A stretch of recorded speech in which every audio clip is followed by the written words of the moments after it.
Hi guys! Today, i-share ko sa inyo yung aking business. Unang-una, yung aking pagtitaping. Sa pagtitaping is madali na mahirap. Kasi, unang-una, madali kasi mabilis dun yung pera, hindi ka aalis, hindi matatapos ang palabas ng hindi ka bayad. And pangalawa, libre yung pagkain. Hindi ka uuwi ng gutom, hindi ka rin uuwi ng wala kang pera. Alam mo yun, kaya pinasok ko talaga yung trabaho na ganun kasi siguro meron kayong mamamasahe ka lang para sa meeting place, halimbawa sa Quezon Ave, yun, depende sa channel kung anong channel yung magte-taping kayo kasi katulad ko, karamihan sa mga talent is freelance. Yun yung tawag sa amin, mga talents, ganyan. Freelance kami, pwede kami lumabas sa channel 2, sa 5, sa 7. And kahit anong teleserye, kahit movie, kahit commercial pa yan, kasama kami dyan. Ayun ang maganda sa aming mga freelance at yung talents. Minsan kasi meron silang go see, yung mag-audition ka. Halimbawa, pag talagang kailangan talaga mag-audition, ah, nagpapagusi sila, pinapunta kami sa agency, magdadala kami ng picture, aarte kami doon, ganun. Pero sa mga ganun, hindi rin kasi ako sumasama kasi feeling ko, karamihan kasi doon may mga backer na, ganun. Kaya hindi na ako sumasama sa ganun. Pero pagka taping ng teleserye, ang ganito kasi yan, halimbawa may makakilala ka na sa mga taping, sa pagtitaping, sa mga supplier, sa mga friends, ganun, kuha-kuha ng number, ganyan.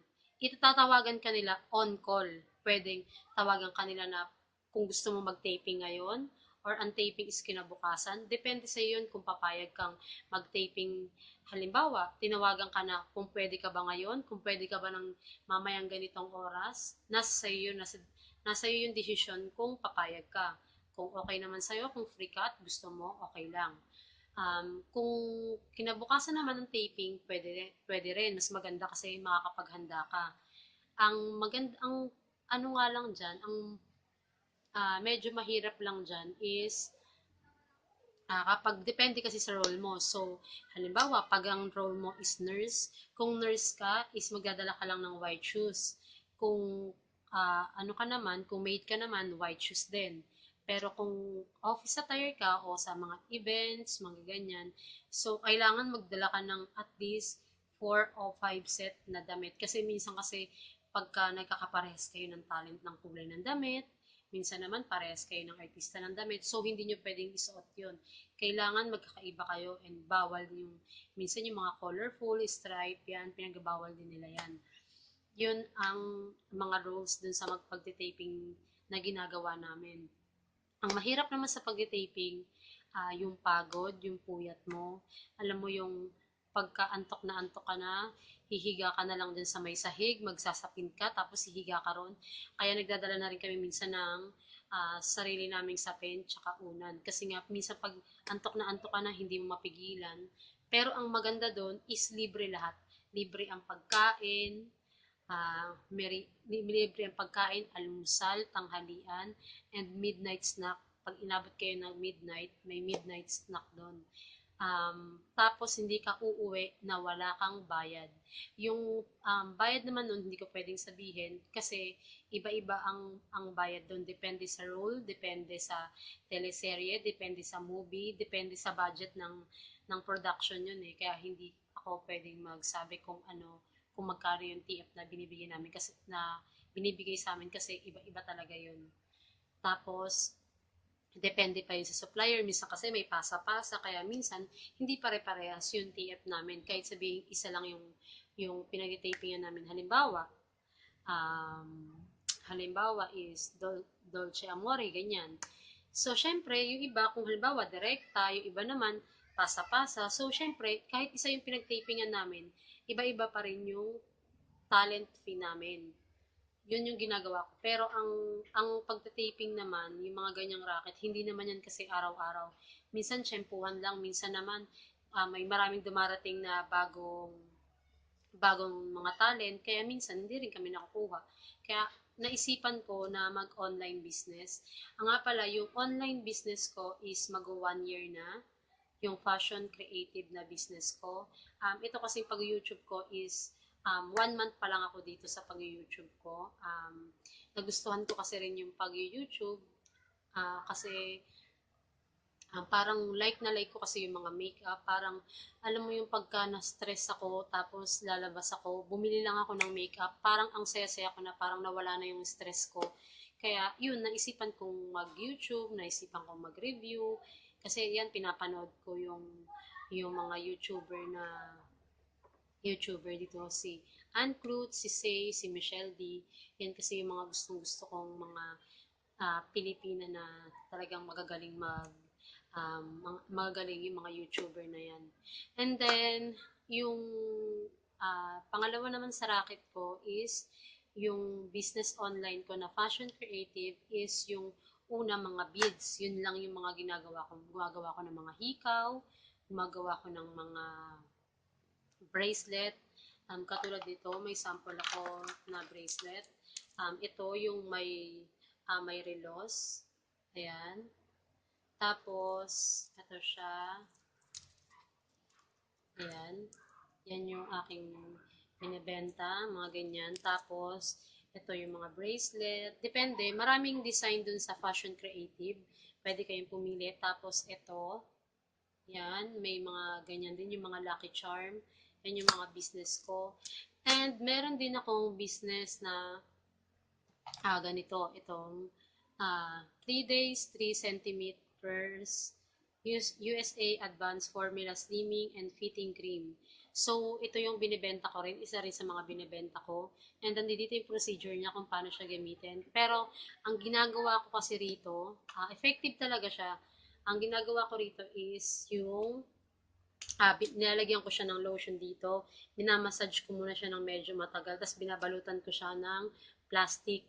Tapos, dito naman, ang nilalagay ko rito, yan, pagkalagay ko niyan, imamassage ko rin siya, dinadamihan ko. Tapos, ilalagyan ko siya ng plastic and girdle.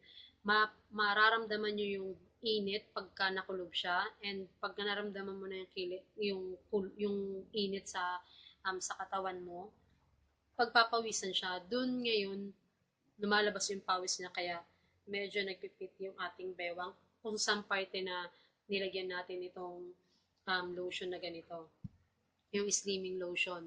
Yan, talagang effective yan. Hindi ako nag hindi ako nagbebenta ng product ng hindi ko subok. Hindi rin ako nagbebenta ng product na alam kong hindi effective. Kasi ako, bago ako magbenta ng product, tinitesting ko muna sa sarili ko.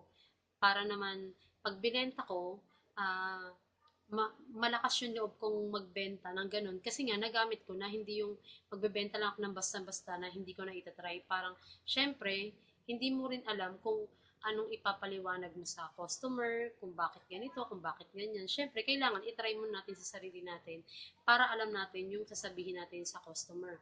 And tong moist lotion, yung meron ako nito sa YouTube na instant puti. Meron yan, inano ko yan sa YouTube. Meron yan, hanap. Tignan nyo na lang sa aking YouTube. And meron din akong binibenta, pinakita ko rin to sa aking video, itong bleach, soap chips and powder, tapos itong hydro niya. Pwede rin kayo mag-message sa akin sa Fashion Creative. Pwede rin ako magbenta ng 1/4, kalahati, 1 kilo. Pwede rin ako magbenta ng ganyan. Or pwede rin ako magbenta ng templado na. Depende kasi sa sukat ng depende lang din sa sukat ng ipapatimpla nyo sa akin. Pwede kayo mag-message sa Fashion Creative. And yung bleach na yan, ginamit ko na yan, 10 years na ginamit ko siya. Una, syempre, parang hindi siya effective, pero ang sekreto lang pala nun is, pag first timer ka, 1 oras mo siyang gagamitin. Tapos, kinabukasan, lalagyan mo ulit yung skin mo ng 30 minutes. Tapos, then, every other day na, 30 minutes and 30 minutes. Wala pang 1 month, promise, makikita nyo na maputi na kayo. Kasi ako, hindi talaga ako nagtatry ng ng mga product nang hindi ko muna tinetesting sa sarili ko. At wala siyang effect na parang nagbubutling-butling. Actually, ginagamit ko yung bleach na yan pagka may pimples ako kasi nakakatuyo siya ng pimples. Tapos habang nilalagyan ko siya ng nilalagyan, ano siya, nawawala yung peklat ng pimples kasi kalimitan, di ba, kapag natutuyo yung pimples natin, nagkakapeklat siya. Sa akin sa gamit ko ng bleach, pag nilalagyan ko siya lagi ng bleach, nawawala yung peklat niya, hindi siya yung parang tumatagal pa pag nilagyan mo ng bleach baliwala. Sa kanya talaga nawawala yung peklat ko. At yung umorder sa akin ng isa, nag-allergy siya, pero matagal na siya naggagamit, tapos tumigil siya, no? Tumigil siya sa pag-bleach.